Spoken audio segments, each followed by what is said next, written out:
Hi everyone, welcome to the Whiteleyverse with me, Connor Whiteley, for another daily story with a chapter from one of my novellas. Before I start today's chapter, please remember to like, comment and subscribe to the channel so you don't miss any new content, and the engagement really helps the Whiteleyverse with the YouTube algorithm. Also, if you want to buy this book and any of my other fiction, then they're all available from all major ebook retailers. You can order the paperback and hardback copies from Amazon, your local bookstore and local library if you requested. Also, if you want the AI generated audiobook, then you can get it from selected audiobook platforms and library systems like Kobo, Spotify, Barnes & Noble, Google Play, Baker & Taylor, Biblioteca and Overdrive. Now, here's today's chapter. I hope you enjoyed as much as I did writing it. Chapter 2. After a brilliant summer filled with more laughter, holidays, and fun with cute girls than he wanted to admit, Jonathan placed a heavy plastic box on the wobbly dining table of his brand new place. The pots and pans inside crackled and banged against each other as he placed them down. His mum, in her casual jeans and a light blouse, came crashing through the little doorway with another box, and he had to admit the living room was really nice. This was the first time he had actually seen the new house in Hell's Place.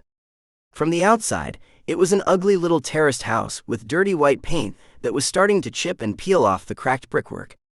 He was almost ashamed to live here, but the rent was stupidly cheap, and his parents hadn't raised him to be a snob. Unless it was about a pub, then he would always be a proud snob. The living and dining room itself was thankfully an open-concept design. There was a slight slope in the fake hardwood floor as the two rooms connected, and the ugly textured green sofas were a little in your face for his liking, but he hoped beyond hope after a while he wouldn't notice them as much. He doubted it. Jonathan went over to the naked woman painting on the textured walls with 2 strips of wallpaper falling off, and the woman certainly had good proportions. He could see him and Louis having a few laughs about the painting from time to time, and Edward would probably just sit awkwardly in the corner.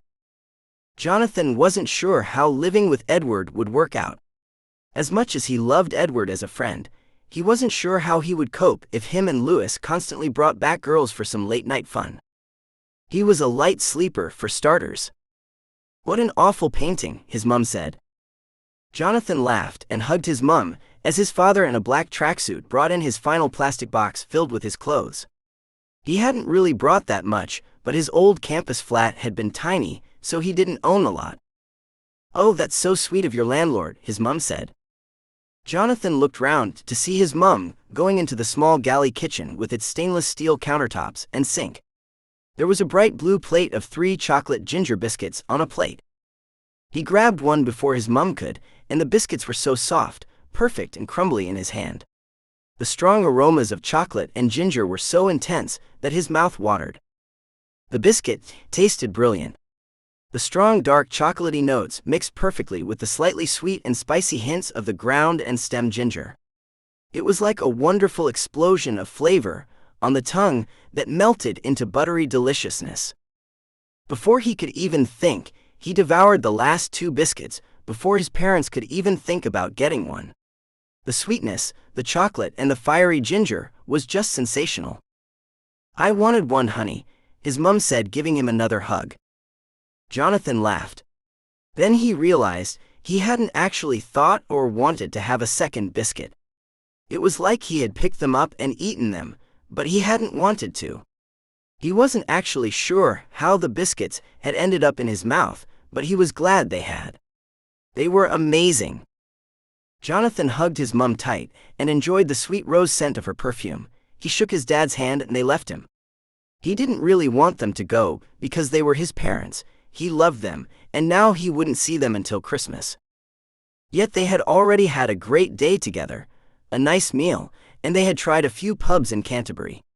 Thankfully, they were all real pubs and no fakes like the one on campus a few months ago. He looked round and over the 3 plastic boxes. There was something a little sad about your whole life being able to be boxed up neatly, without any arguments or panic about where to put X, Y, and Z. Johnathan shrugged, took the box with his kitchen stuff into the kitchen, and grabbed the first chipboard cupboard he could see. There were 3 more biscuits on the bright blue plate. Johnathan was sure he had finished all of them. His mum wouldn't have said she wanted one if there were still some there. Was he so stressed and worried about the new academic year that he wasn't concentrating? He shook away the silly thought. This year was going to be great fun. He was living with his 2 best friends, he was going to be continuing with sociology, a subject he loved, and he was going to have his own bedroom to bring cute girls back to. And most importantly, he could go to the pub whenever he wanted. Now he wasn't living at home again like he had over summer. He was living his best life.